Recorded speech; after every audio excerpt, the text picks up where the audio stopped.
제가 이제 최근에 정치인으로서의 짧은 소회를 말씀드렸고 이제 제가 이제 살아온 길 같은 것들은 뭐 여기 있는 분들은 많이 아시는 분들이 또 있어요. 근데 또 많은 분들이 또 모르시기 때문에 간단하게 얘기를 하고, 저는 이제 대학을 졸업하고 첫 번째 취직한 회사가 아시아나항공에 그냥 일반 사원으로 들어가서 5년 동안 일을 했어요. 근데 이제 IMF를 겪고 그 IMF를 통해서 받은 충격 이런 것들 때문에 이제 회사를 그만두고 변호사 시험에 도전을 했습니다. 시험을 다 보고 주식회사 코오롱에 입사를 했었어요. 시험을 다 맞춰놓고 떨어질 줄 알고, 떨어질 줄 알고 또는 떨어질 것에 대비해서. 그래서 이제 코오롱에서 한 6개월 정도 근무를 하다가 사시 합격 소식을 듣고 정리해고 당했어요. 정리해고를 당하는 행운을 맛봤습니다. 그럼 그냥 사표 냈으면 욕 먹었을 건데 회사가 알아서 정리해고 위로금을 주고 6개월 다녔는데 6개월치 위로금을 받고 나왔어요. 전혀 고지는 안 한다고요? 네? 합격했다는 그런 내세를 전혀 안 하시나요? 합격했다는 걸 했죠. 얘기를 했죠. 그리고 시험 볼 때도 2차 시험을 봤다라고 얘기를 했어요. 그런데 이제 그때 회사가 정리해고 중이었어요. 3명 중에 1명을 자르는. 그래서 제가 그냥 평상시 같았으면은 저 새끼 저거 시험 봐놓고 들어온 놈 이렇게 욕을 먹었을 건데, 제가 이제 다른 한 사람을 구하고 나온 거죠. 다른 한 사람이 잘려야 되는데 제가 대신. 그래서 굉장히 행운아였죠 사실. 그렇게 해서 이제 사법연수원에 들어갔고요. 변호사가 돼서는 이제 변협 대변인을 3년 동안 했고, 변호사를 하다가는 이제 디도스 특검, 디도스 그 해킹 사건이 있었어요. 디도스 공격, 박원순 시장 홈페이지, 시장 후보 홈페이지와 중앙선관위를 공격하는 디도스 사건이 있었는데, 그때 이제 낙곰수를 저도 열심히 듣고 있었는데, 그걸 듣고 저도 분기탱천해서 변호사를 때려치우고 디도스 특검팀에 합류를 했습니다. 그래서 이제 1년 동안 특별수사관으로서 열심히 했는데, 낙곰수가 제기한 것들, 의혹들을 다 밝혔어요. 근데 밝힌 게 이제 사실이다가 아니라 사실이 아니다라는 걸 밝혔는데, 낙곰수 쪽에서는 전혀 받아들이지 않더군요. 우리 특검팀을 능력이 없다는 둥, 의지가 없다는 둥 이렇게 공격을 했는데, 사실은 특검팀 내에는 민변 출신 변호사도 있었고 저같이 진짜 소신을 갖고 간 사람들도 있었고 정말 열심히 해서 그 사람들 의혹이 사실이 아니다 라는 걸 객관적으로 이제 증명을 했음에도 불구하고 받아들이지 않는 그런 이제 낙곰수의 멤버들의 무책임한 그런 것들을 제가 그때 이제 경험을 했죠.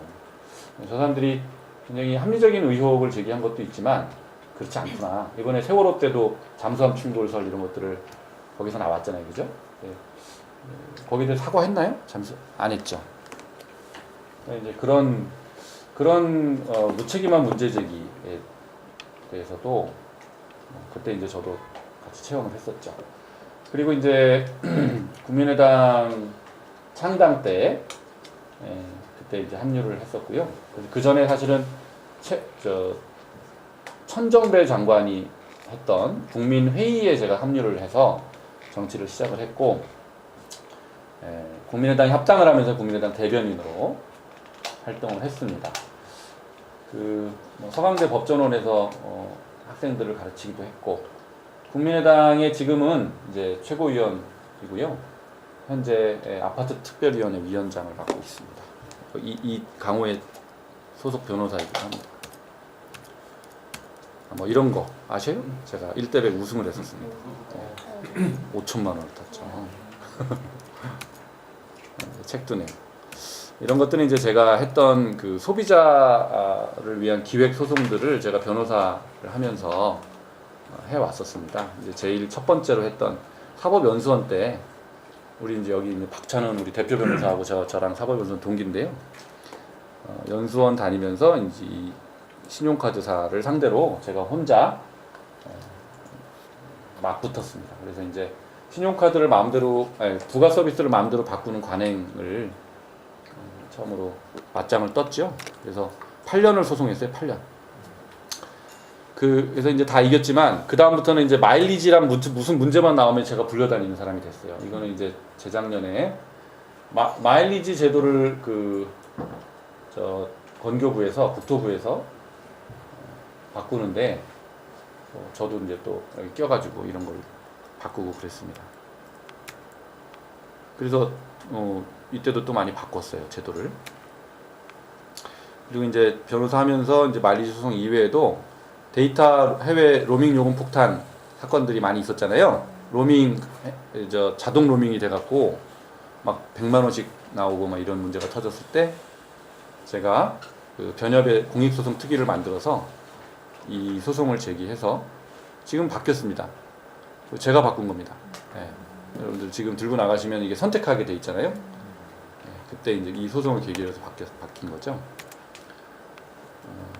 디젤차의 환경 개선 부담금 소송 이런 것도 제가 했고, 여기 최병천 보좌관 하실 때 불효자 방지법이라는 것을 같이 민주당 내에서 이슈 메이킹을 했었습니다. 제가 생각하는 정치의 정의는 나와 내 이웃의 삶을 변화시키는 것이다. 이렇게 이게 제 정치의 정의고, 좀 더 구체적으로는 이제 실질적으로 정치인이 돼서 제가 하고 싶은 정치 또는 제가 하고 싶은 정치는 정당혁명입니다. 정당혁명. 정치혁명이 아니라 정당혁명입니다. 제가 하고 싶은 건 무슨 말이냐면, 우리나라가 헌법 제8조에서 정당 제도를 헌법으로 보장하고 있고, 정당이 도입된 지가 뭐 7, 80년이 됐는데 아직도 진정한 의미의 정당이 없다라고 저는 생각해요. 그래서 진정한 의미의 정당을 만들고 싶다. 어떤 정당이냐? 당원과 지역위원회가 중심이 된, 뭐 쉽게 말하면 풀뿌리 정당 이렇게 얘기하잖아요. 풀뿌리 민주주의가 구현되는 그런 정당을 진짜 만들고 싶은 거예요. 그러면 뭐 민주당이나 자유한국당은 그런 당이 아니다. 그런 당이 아닙니다. 국민의당은 그런 당, 국민의당도 아직 그런 당이 아닙니다. 당원들이 그 선거철 때만 동원이 되고, 평소에는 뭐 당원에 별로 당원을 교육한다든지 당원을 관리한다든지 이런 시스템이 전혀 아닙니다. 제가 굉장히 쉽게 드는 예는 그렇게 큰 정당들이라고 국가에서 몇백억씩 보조금을 받아먹는 정당들이 동네 50명짜리 교회만도 못하다, 이렇게 제가 비판을 많이 합니다. 교회는 새신자가 오면 어떻게 해요? 교회 가보셨어요? 한 번씩은 가보셨죠? 어렸을 때라도. 막 이렇게 오게 한 다음에 오면 교육을 하잖아요. 새신자 교육. 막 붙어갖고 막 교회에 어떻게 하면은 주기도문도 알려주고, 뭐 사도신경도 알려주고 막 하잖아요. 그래서 교육도 시켜주고, 교육이 끝나면 조그만 소그룹 같은데 편입을 시켜서 어른 같으면 구역 예배를 드리게 하고, 청년들은 소그룹 모임을 하게 하고 이렇게 하거든요. 50명짜리 교회도 다 그런 시스템이 있어요. 근데 지금 이 거대 정당 또 국민의당까지 1, 2, 3당 다 통틀어서 그런 정당이 없어요. 여기 이제 박찬훈 변호사가 재작년이죠? 네. 민주당에 가입을 했어요. 아주 고민을 해서 가입을 딱 8월 14일 날 했나요? 15일. 8월 15일 날 광복절 날 자기가 20년 동안 정치 다 정당 생활 하겠다고 가입을 딱 했는데, 자기는 정말 오랫동안 고민해서 딱 가입을 했는데 아무 리스판스가 없는 거예요. 저요. 그러니까 뭐 환영이 안 하나요? 물어봤대잖아요. 무슨 개소리를 하는 거야. 이렇게 돼서 안 된다. 근데 제가 이제 지역위원장을 맡았어요. 지역위원장을 맡아서, 그리고 이제 정당의 또 중앙당의 대변인을 하면서 중앙당 돌아가는 걸 보고 지역위원회가 돌아가는 걸 이렇게 보니까 이 전혀 개념이 없어요. 거기에 대한. 그리고 그렇게 돼야 된다는 생각조차도 없어요. 왜냐하면 이미 너무 흠뻑 젖어 있는 거예요. 그렇게 되는 게 아니다라는, 될 필요가 없다, 또는 그렇게 될 이유를 잘 못 느끼는. 그래서 제가 이제 당에 들어가서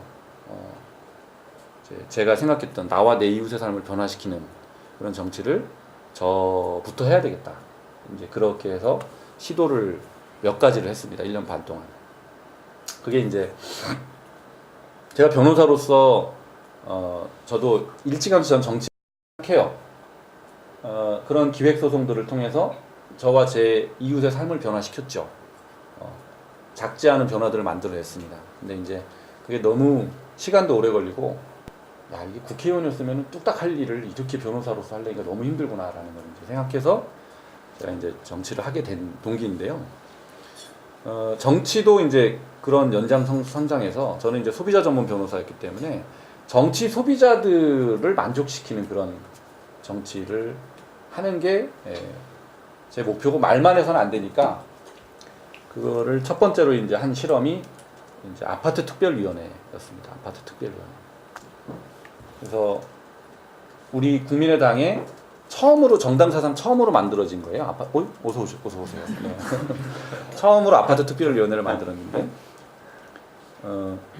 아파트 많이 사시죠? 그죠? 우리나라 국민의 몇 프로가 공동주택에 살까요? 몇 퍼센트? 찍어보세요. 60, 80? 아파트 사는 사람은 높게 생각할 거고, 몇 프로? 60, 80, 50, 75%가 공동주택에 살아요. 네. 상줘야 되겠다. 아파트는 50%예요. 아파트 거주 비율은 50%고, 빌라, 다세대, 연립 이것까지 포함하면 75%까지 올라갑니다. 근데 같이 살다 보니까 여러 가지 문제가 발생해요. 단독주택하고 전혀 다른 차원의. 그래서 이제 입주자 대표회의가 구성이 되고, 뭐 동대표 이런 사람들이 있는데, 관리 회사가 있는데, 뭐 김부선 씨가 튀어나왔잖아요. 오죽하면, 막 절규하면서 튀어나왔잖아요. 그런 사람이 튀어나올 정도로 방치되어 있었어요. 그러니까 아파트 관리 규약이라는 그런 사적 규약대로 문제를 해결해라, 이렇게 방치를 했어요. 공적인 우리 자 75%면 국토교통부 안에 당연히 공동주택과가 있어야 되고, 각 지자체 안에 공동주택과가 다 있어야 돼요. 주택과는 없어지고. 근데 공동주택과가 있는 지자체가 지금 많지 않아요. 아직도 전통적인 주택 정책, 그 이름만 봐도 이제 그렇죠. 근데 이거를 그러다 보니까 주민들 간에 서로 반목과 불신, 뭐 고소고발, 뭐 이렇게 되는 거예요. 자기네끼리 해결이 안 되는 걸 해결하려고 하니까. 그래서 이거를 공적인 제도권으로 끌어들여야 된다라고 해서 만들어진 게 아파트 특별위원회입니다. 국민의당에. 그거를 이제 사실은 저는 소비자 특별위원회를 만들고 싶었는데, 어떻게 되다 보니까 이제 아파트 특위를 먼저 만들었어요. 근데 만들었는데 생각지도 못하게 엄청나게 반응이 오는 거예요. 그러면서 우리가 무슨 세미나를 이제 처음으로 했는데 잘 알리지도 못했죠. 뭐 이게 원외 위원장인 특위니까, 그리고 국민의당이 하니까 뭐 얼마나 알릴 수 있었겠어요. 그런데도 전국에서 온 거예요. 어떻게 소식을 듣고 전국에서 와가지고, 지방으로 가면 갈수록 아파트 비리가 심각한 거예요. 아주 별별 희한한 비리들이 많더만요. 그래서 국민의당이 이렇게 얘기할 수 있는 공간만 만들어 준 것도 너무 고맙다. 우리가 무슨 문제를 해결해 줘서 고맙다가 아니라, 이런 얘기할 수 있는 장을 만들어 준 게 너무 고맙다. 이런 이제 고맙다는 소리도 너무 많이 들었어요. 토론을 하면 3시간, 4시간 돼도 갈 생각을 안 해요. 맺힌 게 너무 많아가지고. 이제 그렇게 뜨거운 걸 보고, 저도 예상치 못한 가능성을 발견한 거죠. 그래서 이제 아파트 특위가 굉장히 활성화가 됐어요. 그래서 정당에 보면 위원회가 되게 많아요. 각종 상설위원회부터 해서 이런 특위까지 하면 굉장히 많은데, 대부분 유명무실합니다. 그냥 위원장이 자기 직함용으로 이렇게 쓰는 경우가 많은데, 국민의당도 역시 그렇습니다. 그런데 이제 아파트 특위는 실질적으로 이렇게 돌아가고, 이번에 이제 2가지의 성과가 하나 있었는데요. 국민의당 광주시당에서 이슈 메이킹을 했던 건데, 임대 아파트 사업자가 연 5%까지 임대료를 올릴 수 있어요, 상한. 근데 이제 무조건 올릴 수 있는 게 아니라 필요에 따라서 또는 근거가 있을 때는 이렇게 올릴 수 있도록 되어 있는데, 광주의 어느 아파트 사업자가 무조건 5%씩 계속 올린 거예요. 이거에 대해서 이제 소송을 했어요. 임대료 이렇게 올린 거는 부당하다. 그래서 지지난주에 2주가 아직 안 됐는데요. 무효다 판결을 받았습니다. 뭐를 올렸다는 거예요? 임대료. 그러니까 임대 아파트 임대료. 임대 아파트 임대료. 임대 아파트 부용. 임대료를 부용 부영 아니. 부용 전주 부영도 그런 문제가 있어요. 그래서 이게 지금 전국적인 파급이 굉장히 클 건데, 그래서 아파트 임대료 폭등, 임대 아파트 임대료 폭등 이것을 제어를 했고요.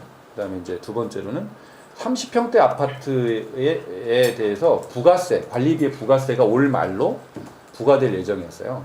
40평대는 이미 부과되고 있는데 그걸 30평대까지 국민주택까지 확대하는 법이 올 말 시행 예정이었는데, 이제 그거를 4년 더 유예시키는 데 성공했어요. 아파트 특위. 이제 그런 이제 실적들이 나타나고 있는 거죠. 저는 이 아파트 특위가 우리 국민의당의 그 후보들한테 굉장히 중요한 역할을 할 것이다. 선거운동에서 그렇게 이제 사실은 그 포석도 있었어요. 제가 선거운동을 하다 보니까 아파트에 선거운동하는 게 제일 어려워요.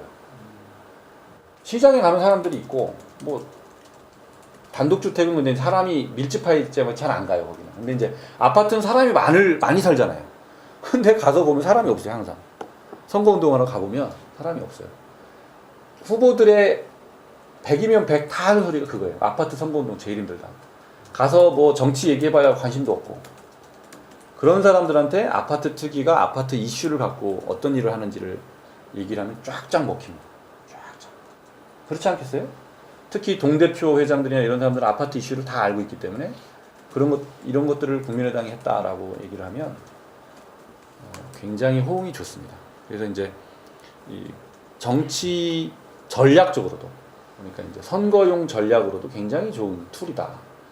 이렇게 이제 확신을 하고 있습니다. 그래서 내년에 우리 아파트 특위는 이제 우리 후보들한테 카드 뉴스를 만들어서 아파트 특위가 이제 진행하고 있는 일들, 그런 것들을 알기 쉽게 해서 다 보급을 하면 그 후보들은 이제 그걸 가지고 좀 공부해서 아파트를 공략하는 이제 그런, 야, 이거 굉장히 중요한 우리 전략인데 나가서 얘기하기 없기. 네, 이제 그렇게 지금 계획을 짜고 있습니다.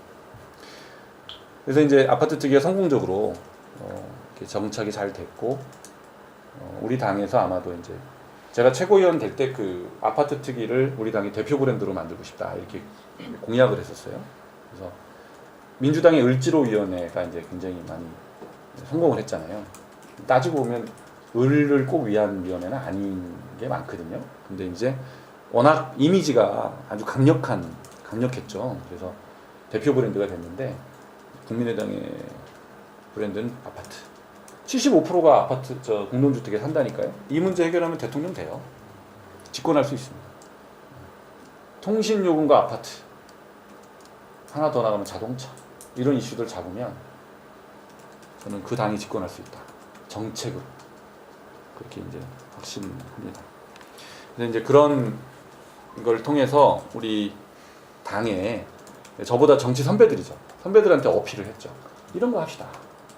그때 이제 선배들도 귀를 좀, 저놈이 처음에는 뭣도 모르고 저거 뭐 변호사나 했지 뭘 알아 이랬던 분들인데 조금씩 이제 마음이 좀 열리는 것 같아요. 그래서 이제 기라성 같은 선배들이 아파트 특위 부위원장으로 들어오기 시작했어요.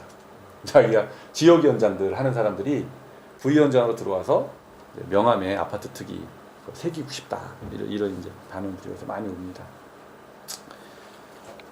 이제 그런 걸 했었고, 그 다음에 이제 두 번째가 제가 이제 이거는 제가 이제 했던 두 번째 실험인데요. 아까 제가 하고 싶었던 정당혁명이라는 게 당원과 지역위원회가 중심이 되는 정당. 근데 이제 시도당, 이게 이렇게 돼 있어요. 지역위원회가 모여서 시도당을 이루고, 그게 모여서 중앙당이 되는 것처럼 사람들이 알고 있는데 사실은 법적으로는 중앙당과 시도당은 별개 조직입니다. 별개의 당이에요. 네, 별개로 돼 있는데 시도당 우리나라의 모든 정당이 시도당이 중앙당에 너무 종속이 돼 있다 보니까 시도당이 별개의 당이다라는 인식이 없죠. 근데 이제 정당법상으로는 그렇게 돼 있습니다. 따로 등록하게 돼 있어요. 시도당은. 근데 지금 국민의당은 18개, 17 플러스 1 국민의당 이 전략을 요번에 안철수 대표가 이제 공약을 했어요. 그게 무슨 말이냐면 17개 시도당의 국민의당, 그 다음에 중앙당의 국민의당. 그래서 18개의 국민의당을 만들겠다. 이게 이제 우리 당의 지금 전략입니다. 그래서 이제 당의 재정과 권한을 시도당으로 대폭 이양하고 시도당 중심으로 내년 지방선거 공천을 하고 이렇게 지금 말을 하고 있고요. 그거는 이제 과도기고 그걸 넘어서면 지역위원회에 또 이제 권한과 여러 가지 활동 그런 것들을 자금도 그렇고 많이 내려 보내주는 그런 시스템까지 가야 된다. 이제 그렇게 생각합니다. 이제 그렇게 하기 위해서는 그러면 이제 지역위원회가 어떤 모양을 갖춰야 되느냐. 제가 이제 지역위원장이 됐는데 국민의당은 조직도 없고 당원도 없고 당연히 완전히 맨 땅에 헤딩하는 상황이었죠. 당은 만들어지긴 했는데 총선에서 어떻게 40석이라는 말도 안 되는 의석을 얻긴 했는데 지붕이 없이 기둥도 없이 지붕이 얹혀지는 꼴이었어요. 국민의당이 아무 조직이 없는데 기반이 없는데 지붕이 얹혀졌어요. 놀라운 결과죠. 근데 어쨌든 이제 그렇게 됐으니까 기둥을 나중에라도 갖춰야 되잖아요. 그런데 뭐 리베이트 사건이 터졌죠. 국민의당 총선에 압승한 이후에 압승이 아니라 승리한 이후에 이제 리베이트 사건이 터졌는데 나중에 결국 1, 2심에서 전부 무죄가 났습니다. 여러분들 아세요 혹시? 1심과 2심에서 기소된 사람 7명이 전원이 다 무죄가 났어요. 검찰총장 옷 벗어야 되는 사안입니다. 이 정도면. 어떤 특정 정당을 시비를 걸어갖고 7명씩이나 기소를 시켰는데 전원이 1, 2심 다 무죄나? 이건 그러니까 조작된 수사였거든요. 근데 아무도 책임 안 졌죠. 책임지기는커녕 국민들이 몰라요. 무죄 난지도 몰라요. JTBC 우리가 그걸 분석을 해봤는데 그 리베이트 사건 때 꼭지가 140꼭지인가를 보도를 했는데 무죄 판결이 났는데 무죄 판결은 18초 딱 한 번. 단신으로. 그것도 손석희도 아니고 옆에 여자 안나경인가? 그 여자 앵커가 18초 딱 읽고 이러니까 알 수가 없죠. 그나마 7명이 다 무죄 난 것도 얘기 안 하셨어요. 의원 2명이 무죄 난 이렇게만 얘기했어요. 이제 그런 상황에서 당원 확보가 안 돼. 그죠? 리베이트 조작당 저렇게 됐는데 리베이트 당 이렇게 됐는데 무슨 당원 확보가 되겠어요? 너무너무 힘들었죠. 근데 이제 그런 상황에서 지역위원장은 당원을 확보하고 조직을 갖춰봐야 되는 책임이 있는 거죠. 그래서 어떻게 해야 되나 고민을 하는데 제일 산악회를 만들어라 이런 이제 권고를 많이 들었어요. 이제 김영삼 대통령 때부터 민주산악회 뭐 이런 거 있잖아요. 산악회가 참 이렇게 많이 쓰였죠. 우리 동네에도 보니까 여러분들은 동네에 산악회 몇 개인지 모르시죠? 여러분 사는 동네에. 예? 저도 몰랐어요. 우리 동작 사당동, 흑석동, 상도일동에만 산악회가 한 30개 됩니다. 30개. 네. 이게 매주 토요일, 일요일 날 아침에 가요. 현역 그 정치인들은 거기 가서 토요일 날 아침에는 새벽에 인사하는 게 일이에요. 버스 쫓아다니면서 약장수처럼 버스 올라타갖고 막 잘 다녀오시라고 그렇게 해서 토요일과 일요일 아침을 엽니다. 7시나 7시 반쯤 되면 거기 가서 인사하고 이렇게 해요. 출발하는 데가 어딘가요? 응? 강남고속버스 아니죠. 그 지역에 이렇게 있어요. 버스를 불러가지고. 관광버스가 서기 쉬운 데가 이렇게 있어요. 사당역 새벽에 가보면 관광버스들이 몇십 대가 서 있어요. 그 다음에 뭐 역 주변에 가. 그런데 가서 인사를 하죠. 여러분들은 모르시죠, 그죠? 일요일 날 아침에 쉬고 계실 때 정치하는 사람들 그렇게 시작을 합니다. 근데 이제 산악회는 제가 보기에 별로 매력이 없었어요. 너무 많아 일단. 그리고 너무 오래됐어. 이건 아닌 것 같다. 그러나 이제 생각 끝에 이게 뭔가 이게 정당이면 같이 그래도 모여서 뭔가를 좀 배우고 고민하고 생각도 하고 뭐 이래야 되는 거 아닌가. 응? 가르치지 못하면 배우거나 뭐라도 해야지. 그래서 이제 배우는 뭘 하나 만들어 보자. 그렇게 해서 나온 게 이제 작은 대학이었습니다. 작은 대학. 이름을 이제 동작 작은 대학 이렇게 붙였어요. 그래서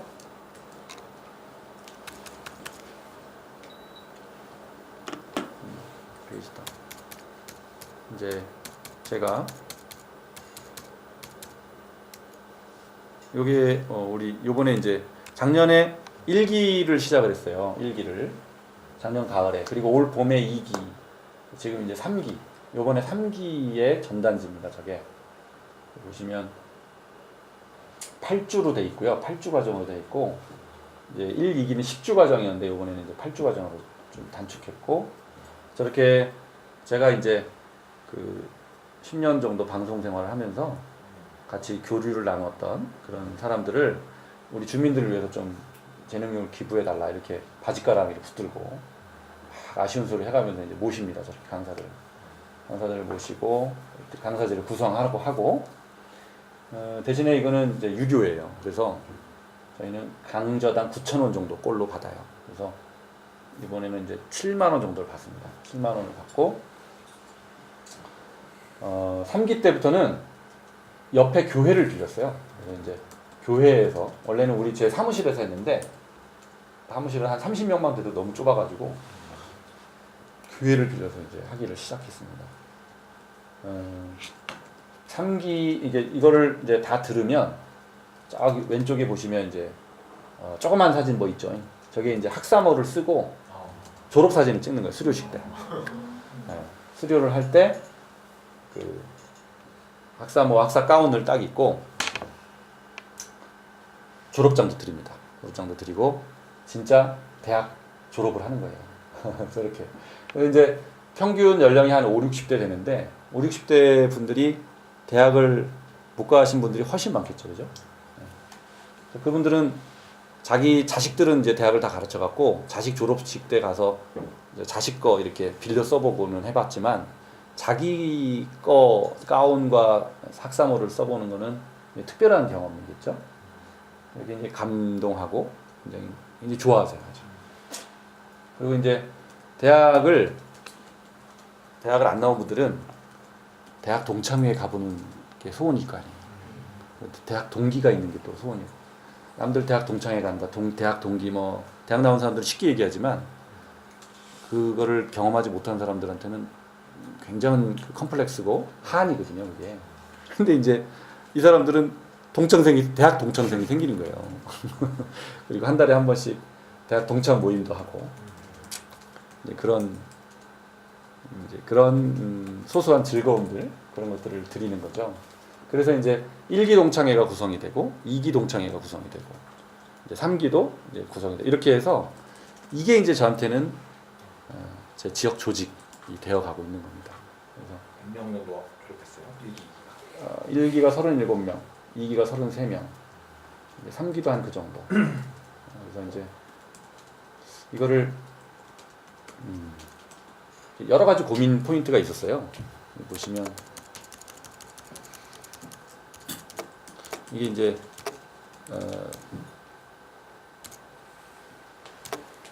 여기 수료식 사진이네요. 이렇게 작은 공간에서 했었어요. 보시면 한 3, 40명 모이면 꽉 찹니다. 저희가.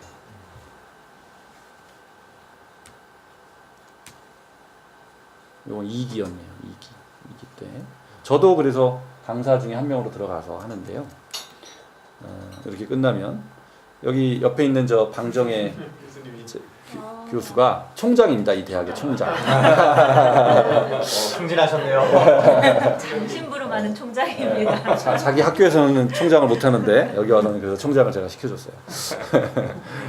그래서 이제 총장 명의의 이렇게 수료증도 증정을 하죠. 근데 이제 여러 가지 실무적인 포인트가 있는데 수강료를 얼마를 받을 것이냐. 이제 이 동네에 보면 무료 강좌가 되게 많아요. 그래서 이런 강의를 듣고 돈을 내는 거에 대해서 사람들이 적응이 안 돼 있어요. 그래서 참 그 우리나라 문제입니다. 그 지식에 대한 대우를 제대로 안 해준다는 건 참 큰 문제인데 어쨌든 지금 상황이 그래요. 그런데 거기다 대고 지금 9만 원 또는 7만 원을 받는다는 게 저항이 굉장히 심하죠. 근데 이거를 딱 시작을 했는데 그 나경원 의원이 우리 지역의 현역 국회의원인데요. 거기서 따라했어요 이거를. 네. 행복교실이라고 따라했어요. 근데 거기는 5천 원을 5천 원을 책정을 했는데 한 번에 아니면 다 합쳐서 한 강좌당 한 강좌당. 네, 5천 원으로 책정을 했어요. 저희는 그래서 총 그래서 9만 원 이렇게 안내를 했는데 거기는 그냥 5천 원 이렇게 안내를 했어요. 한 번에 5천 원이었겠죠? 한 번에 5천 원. 근데 이제 그 몇만 원 이렇게 부담스러웠는지 그냥 5천 원 이렇게 하면서 주로 마케팅 포인트는 우리는 싸다였어요. 우리하고 이제 경쟁 관계가 됐잖아요. 우리는 싸다. 경쟁력. 우리는 싸다. 근데 이제 강사들 질을 봐도 저는 우리 나경원 의원께서는 뭐 나보다도 훨씬 더 그 힘도 세고 유명한 분이기 때문에 아주 더 빵빵한 강사들로 구성을 할 줄 알았는데 전혀 그렇지 않더군요. 너무나 큰 강사의 그 퀄리티의 차이가 있었어요. 그리고 그러니까 이제 5천 원 이것도 비싸죠 사실 제가 보기에는. 근데 이제 들리는 얘기에 의하면 그 우리는 이제 영수증을 다 발행을 했어요. 정확하게. 그래서 이분이 엄청 꼼꼼해가지고 행여라도 선거법에 걸릴까봐 이거를 무상으로 하게 되면은 그 기부행위가 될 수도 있어요. 그래서 이제 그걸 증빙을 정확하게 남기기 위해서 그걸 꼼꼼하게 했는데 이제 나 의원님은 꼭 그러시지 않았다고 저는 얘기 들었어요. 그래서 아니 뭐 그게 근데 이제 영업 전략이죠 사실은. 그러니까 그런 저항이 있기 때문에 그 선택이에요. 우리는 그래도 간다. 근데 이제 그러면 사람들이 생각하는 대로 간다. 그런 쪽을 선택한 거. 우리는 거기에 거슬러 간 거죠 사실은. 그런데 이제 평가는 우리 쪽이 훨씬 잘 되고 있는 것 같아요. 저쪽은 잘 모르겠어요 어떻게 없어졌다는 얘기도 있고 뭐 계속 한다는 얘기도 있고. 근데 분명한 거는 이쪽이 더 탄탄하게 잘 진행되고 있다. 근데 그 이유는 이게 무료가 좋은 게 아니에요. 무료가 좋은 게 아니에요. 자기가 돈을 내야 거기 갈 이유가 생기는 거고 소속감이 생기는 거고 그런 것 같아요. 그래서 저 이제 우리 지역위원장들한테도 이 동작 작은 대학이 이제 3기째 정도 되니까 굉장히 많이 이제 벤치마킹을 하러 오거든요. 그때 돈을 얼마라도 꼭 받으시라. 시골 같은 데는 뭐 9천 원 이게 어렵겠지만 5천 원이라도 꼭 받으시라 이렇게 이제 권유하죠. 그래서 이제 이게 우리 지역위원회 이름으로 처음에 할까 했는데 지역위원회를 했을 때는 그 이제 정치 우리 국민의당 이름이 들어가야 되는 것이고 그러니까 그렇게 되면 두 가지 문제가 예상이 됐어요. 강사 섭외의 첫 번째 문제가 있겠다. 강사들이 저런 분들을 모시면 유명한 사람들은 이제 정치 이런 데 이제 휘말리면 잘못하면 블랙리스트에 올라가잖아요. 그러니까 이제 굉장히 꺼리거든요. 그래서 그런 문제가 있겠다. 두 번째는 수강생들을 할 때도 국민의당 당원들은 오겠지만 일반 주민이나 아니면 다른 당 당원들은 굉장히 좀 오기가 어렵겠다. 그래서 이제 지역위원회를 다 빼버리고 동작 작은 대학이라는 이름으로 가자 이렇게 이제 했었죠.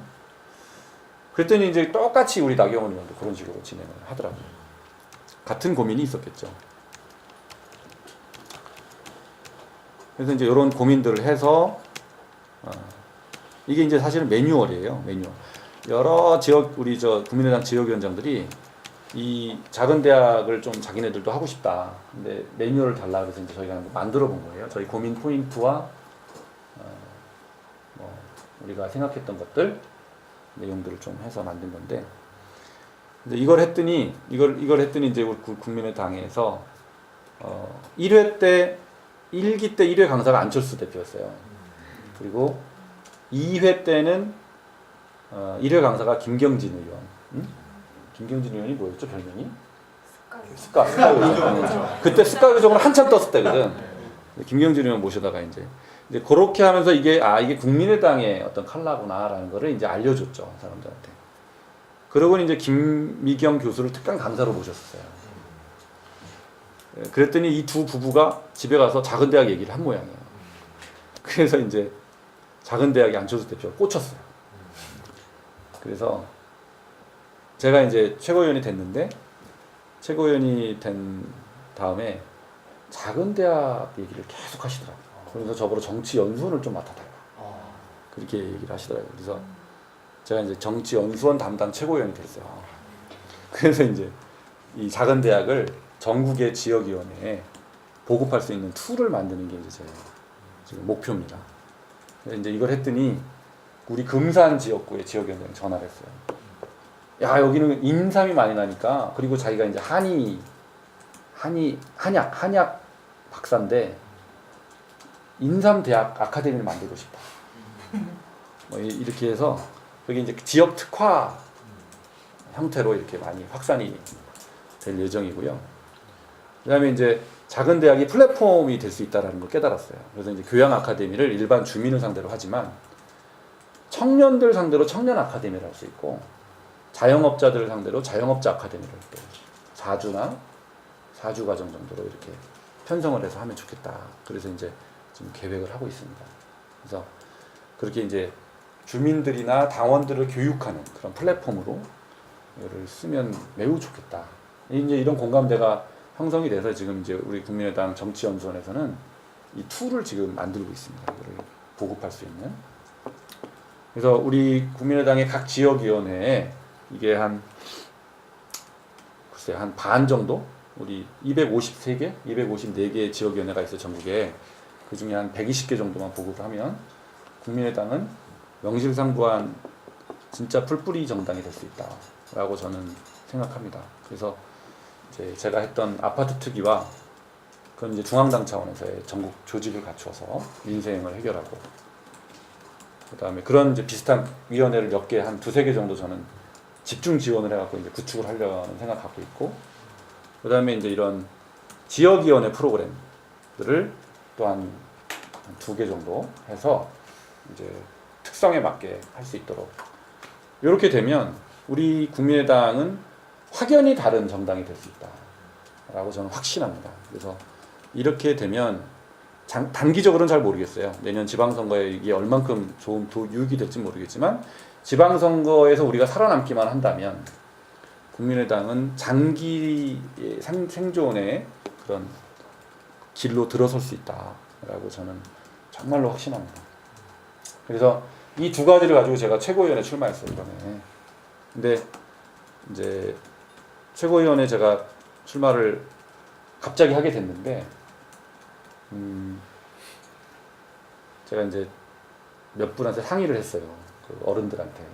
그랬더니 4가지 질문이 나왔어요. 너 돈 있어? 없는데요. 응? 너 조직 있어? 없는데요. 너 현역이야? 아닌데요. 또 고정 지지층이 있냐? 없는데요. 또 저기 대표 누구랑 짝 지을 거야? 안 지을 건데요. 5개냐. 이제 근데 상대 후보는 이동섭이라는 현역 의원이었고요. 현역 프리미엄을 가진 사람이죠. 20년 조직 전문가라고. 예, 예. 본인이 엄청 떠들고 다니는 사람, 20년 조직했다. 그리고 이제 또 한 사람은 안산시장 출신의 돈이 많은 사람이에요. 이거 녹화되고 있죠. 예, 굉장히 돈이 많은 분이에요. 그래서 이제 굉장히 많은 그 자금을 여유가 풍부한 분이죠. 이런 상대를 상대로 너는 뭔데? 돈 있어? 뭐 이게 근데 그리고 이제 이동섭 의원은 안철수하고 자기가 이제 짝이다 뭐 이러면서 안철수 대표는 한 마디도 안 하는데 자기는 열심히 말씀을 하셨어요. 그리고 박주원 그 후보는 안산시장 출신의 그분은 이제 천정배 대표, 제가 사실은 천정배 걔인데 천정배 대표의 지원을 저는 못 받았죠 전혀. 박주원 후보를 밀었어요. 그러면 이제 해보나 마나 한 게임이죠 사실은.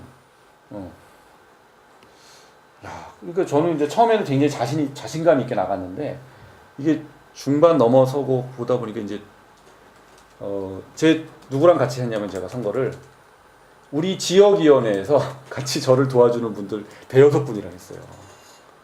이제 그분들은 전국 선거라는 걸 어디 근처도 못 가본 분들이죠. 저한테는 무슨 뭐 전국 대의원 변변한 지역위원장들 전체 명단조차도 없는 상태였죠. 이런 이제 한심한 상태에서 시작을 했는데 처음에는 이제 젊은 호기로 할 수 있다라고 했지만 이제 중반 넘어가면서는 이게 다른 사람들은 막 쭉 치고 나가는데 우리는 점점 헤매게 수렁에 빠지는 느낌이 막 드는 거예요. 그래서 그런데 이제 결정적으로 이제 우리가 이번에 K보팅 시스템이라는 걸 국민의당이 처음으로 정당 사상 처음으로 도입을 했어요. 그냥 그 URL이 오면 그거 누르기만 하면 바로 접속이 돼갖고 이 투표를 할 수 있는 굉장히 아주 간편한 획기적인 시스템이더라고요. 해보니까 너무너무 쉬운 거예요. 근데 그거를 도입을 했는데 그거하고 ARS를 해갖고 일주일 동안 했어요. 근데 현장에서 하는 그 정당 후보 연설회 같은 게 없었어요. 한 번도. 그러니까 저는 가장 젊은 후보라는 거를 그리고 여러분들이 보면 아는 어서 많이 본 TV에 나오는 사람이다라는 거를 보여줘야 되는데 그거를 사실은 가장 큰 무기로 들고 나갔는데 현장 연설회가 없어버리니까 나를 보여줄 기회가 없는 거예요. 내가 뭐 전국 돌아다녀서 당원들 몇 명 만나봐야 몇 명을 만나겠어요. 이제 내가 가장 그 전략적으로 유리한 점을 써먹지를 못하게 되고 조직과 돈이 위력을 떠칠 수 있는 그런 구조가 만들어진 거죠. 죽겠더라고요. 그래서 한 3일 그 K보팅이 시작하기 3일 전쯤 딱 됐는데 이 두 후보께서 거의 동시에 저를 선거운동 해주기 시작했어요. 자기는 표 계산이 다 끝났다는 거예요. 자기는 됐다. 서로 그러는 거예요. 서로. 자기는 된 것 같으니까. 근데 서로 그러는 거예요. 서로 다른 사람보다는 장준영이랑 같이 하는 게 좋겠다 이렇게 판단을 한 것 같아요. 그래서 저를 밀기 시작했어요. 같은 최고위원들이 이제 실질적인 3파전이었는데 저를 뺀 나머지 두 분이 1인 2표 시스템이었어요? 1인 1표였죠. 1인 1표. 근데 이번에는 그러니까 당대표를 따로 뽑았기 때문에 최고위원은 5명 후보 중에 1명만 뽑는 거였는데 그 두 분은 자기는 표가 다 됐으니 당선권이고 그렇지 당선권이니 2명 당선되는 거예요. 그렇지. 3명 중에서 한 표를 찍으면 1, 2등이 당선되는 구조였어요. 근데 5명이 출마했는데 실질적인 3파전이었어요. 나머지 두 분은 이제 군수 후보고 그래서 3명이 다들 근데 이제 아까 말씀드린 현역 의원 안산시장 출신의 그 관록 있는 분 그다음에 이제 저는 이제 신인 이렇게 이제 셋이 붙은 건데 한 표만 찍을 수 있는 상황이었고 2등까지 당선되는 거였어요. 근데 제가 이제 최고위원에 도전을 하려고 했던 이유가 맨 처음에 이제 당연히 천정배 대표한테 연락이 왔어요. 캠프에 들어와 달라. 근데 그 다음에 이제 안철수 대표가 출마 선언한 다음에 안철수 대표가 캠프 대변인을 맡아달라. 근데 저는 대변인을 너무 많이 해봤기 때문에 그 대변인이 자기 말을 못하는 답답함이 있다는 걸 저는 잘 알죠. 나도 내 말 하고 싶은데 자기 말을 못해요. 그리고 어정쩡해요. 요새 정당 대변인이. 예전에는 정당 대변인이 굉장히 중요한 당 3역 이렇게 됐는데 최근에 당 대변인들은 값이 굉장히 내려갔어요. 대변인도 너무 많아요. 그리고 많고. 원내 대변인, 당 대변인 그렇죠. 그래서 그렇게 된 거예요. 네. 그래서 값어치가 아주 헐값이 돼서. 많이 싸졌죠. 옛날에 비하면. 굉장히 지금도 중요한 역할이긴 하지만 이제 그런 걸 해보니까 별로 매력이 없어요. 그래서 이제 최고위원이 돼서 제가 가만히 생각해 보니까 최고위원이 돼야 내가 하고 싶은 뭔가를 할 수 있겠구나라는 판단을 했었어요. 그래서 이제 도전을 했던 건데 이제 그런 3파전 양상에서 나머지 두 사람이 3위를 남겨놓고 저를 돕는 그런 웃지 못할 일들이 벌어졌어요. 그러니까 이제 제가 어떻게 되겠어요? 완전히 의기소침해서 난 떨어졌구나. 나는 끝났구나. 그리고 그쯤에서 이제 나를 걱정하는 이제 기자들이 상황이 안 좋다. 이제 막 뭔가 반전의 기회를 만들어야 된다. 이렇게 전화를 해오는데 반전을 할 게 있어야지. 할 게 없죠. 게다가 이제 TV 토론도 예상이 돼 있었는데 예정이 돼 있었어요. 근데 당 대표들이 TV 토론을 당 대표들끼리만 하게 되는 이제 원래는 당 대표 최고위원을 같이 뽑는 그런 시스템에서는 1등이 당 대표 되고 2, 3등 뭐 몇 등까지가 최고위원이 되는 이런 시스템에서는 최고위원 후보들도 같이 나가서 토론을 할 수 있지만 이거는 리그가 다르기 때문에 당 대표 리그 그러니까 뭐 안철수, 정동영, 천정배, 이현주 요 4명이 하는 토론회는 7번씩이나 진행이 됐는데 최고위원들 토론회는 언론사들이 받아주질 않는 거예요. 시청률이 안 나오니까. 우리가 제작비를 내고 하는 건데도 안 된다는 거예요. 그래서 결국 성사가 안 됐어요. 그러니까 야 이게 TV 토론마저도 못하게 됐네. 내가 얼굴을 알려야 되는데. 그래서 이제 저도 굉장히 어렵겠구나 이렇게 이제 생각을 했던 거죠. 그래서 이제 저는 전당대회가 딱 되고 마음을 비우고 이제 전당대회장에 이렇게 있었어요. 근데 결과가 아무도 예상하지 못한 결과가 나온 거예요. 1번이 그 현역 의원이었는데 그분이 딱 3등 했어요. 3등. 그리고 그분보다 3등한 사람보다 100표 많게 된 안산시장 출신 후보가 이제 2등. 그 2등보다 5,000표를 제가 더 많이 받았어요. 이 두 분이 14,000표를 받았는데 제가 19,000표. 그래서 압도적인 1등을 한 거예요. 압도적인 1등 맞죠? 네, 맞습니다. 아무도 예상하지 못했죠. 아무도. 진짜 우리 당에서 좀 이상한 사람들 빼놓고는 다 예상 못했어요. 좀 이상한 사람들 있었어요. 네가 1등 할 거다라는 사람이 있었는데 믿지 못했죠. 그래서 놀라운 결과를 이제 만들어낸 거죠. 근데 이제 곰곰이 생각을 해보죠. 어떻게 해서 이런 일이 일어났나. 이 의미가 뭘까 대체. 근데 이제 좀 그런 생각을 합니다. 이게 국민의 당이기 때문에 가능했다. 무슨 말이냐면 국민의 당이 엄청 위기이기 때문에 그 위기를 어떻게 하면 돌파할지를 당원들이 고민을 했다. 그래서 이제 이거는 제가 이제 결과를 보니까 로우 데이터를 다 파기를 하게 돼 있어서 파기돼서 정확한 분석은 안 돼요. 근데 K보팅, 그러니까 인터넷 온라인 투표에서 제가 이제 압도적으로 이기고 ARS에서는 제가 졌다 그래요. ARS 선거에서는 제가 졌는데 그러니까 적극적인 투표층 지금 우리가 25%가 투표율이었는데 19%가 K보팅으로 했어요. 한 6% 정도를 ARS로 투표를 했는데 그러니까 적극적인 투표층이 저를 이제 압도적으로 민 건데 이 사람들은 능동적으로 고민을 해서 저를 찾아가지고 후보들을 알아보고 찍은 거죠. 노출이 그만큼 안 돼 있었는데도 그런 결과를 찾아냈다. 자기들이 만들어냈다. 또 이제 안철수 후보의 지지자들이 이제 적극적인 또 국민의당 지지자들인데 이분들이 굉장히 이게 커뮤니티가 활성화가 돼 있어요. 한 5개 정도 팬카페가 있는데 이 안에서 처음에는 이동섭 의원이 이제 파트너인가 보다. 그래갖고 이제 그쪽으로 캠페인이 됐었어요. 근데 이제 굉장히 처음에 제가 또 낙담했던 게 뭐냐면 안철수가 기호 1번이었어요. 근데 이동섭이 기호 1번이에요. 그리고 또 안철수계에서 미는 여성위원장 후보가 1번이었어요. 청년위원장도 1번이었어요. 안철수 걔가 다 1번이었던 거예요. 우연히 추천을. 추첨을 했는데. 그래가지고 그 이동섭이나 뭐 이쪽에서는 그냥 1번으로 내리 찍읍시다. 이런 캠페인이. 당대표는 알지만 최고위원들도 잘 모르겠고 다 모르겠으니까 그냥 1번으로 내리 깝시다. 이게 캠페인, 초기 캠페인이었어요.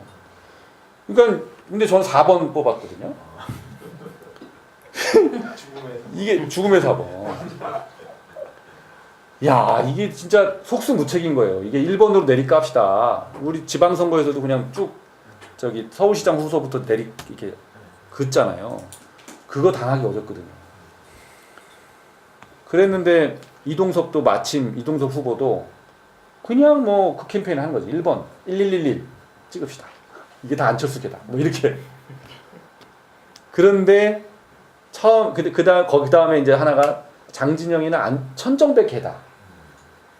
이거를 이제 어떤 사람이 능동적으로 유포시키기도 했고 또 실제로 그렇게 이제 제가 천정배 대표랑 같이 정치 시작했기 때문에 저놈은 천정배계다. 안철수하고는 결이 다른 놈이다. 이렇게 안철수 카페 내에서 이제 얘기가 막 돌았어요. 그 사람들의 그 정보 유통은 굉장히 놀랍습니다. 맞나요? 혹시 거기 계신가요? 아니세요? 정말 그 문바하고 필적할 수 있어요. 안바가 숫자는 적지만.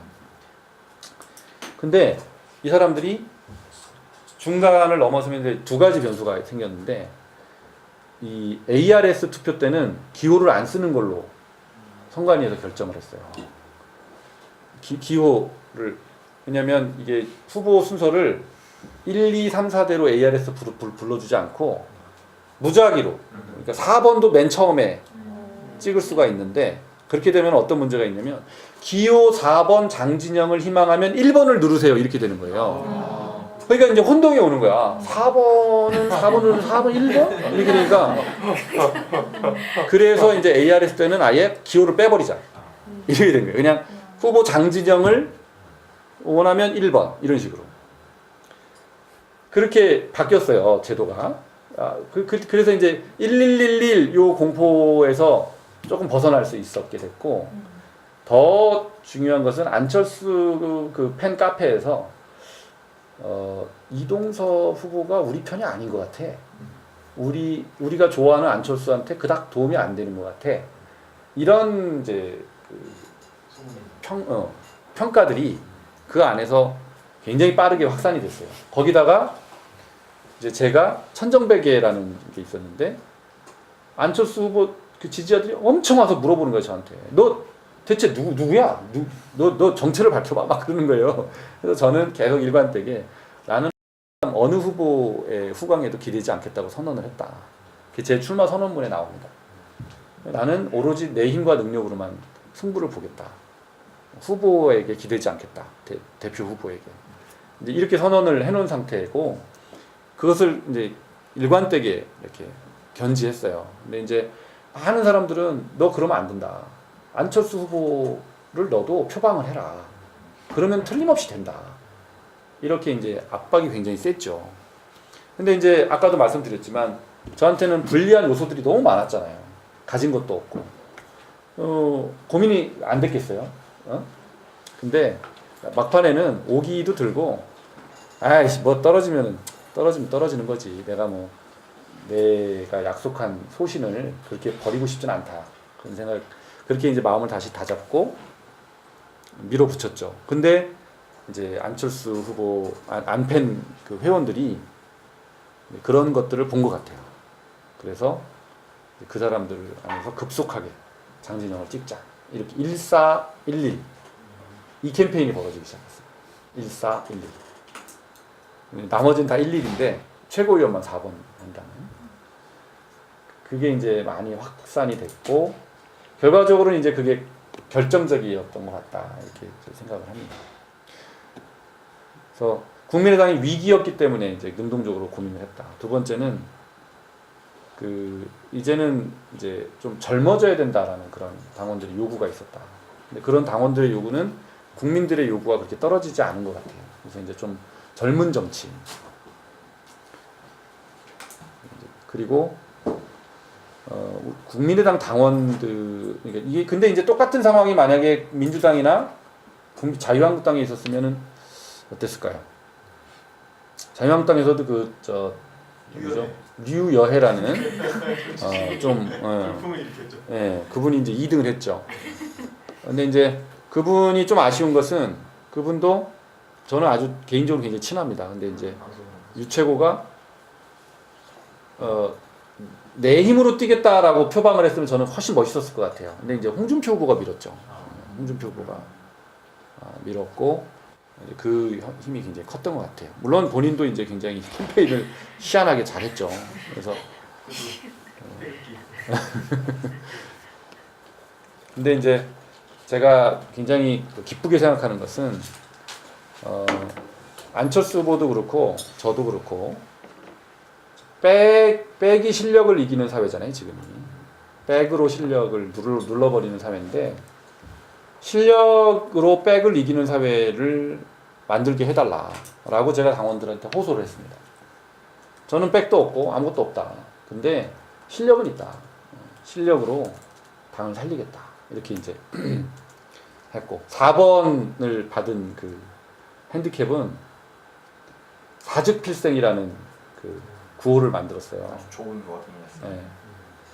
4번을 찍으면 이제 우리 국민의당이 거의 죽을 위기였기 때문에 사즉생 이게 되게 많았어요. 그죠? 죽을 각오로 뛰어야 된다. 그래야 산다.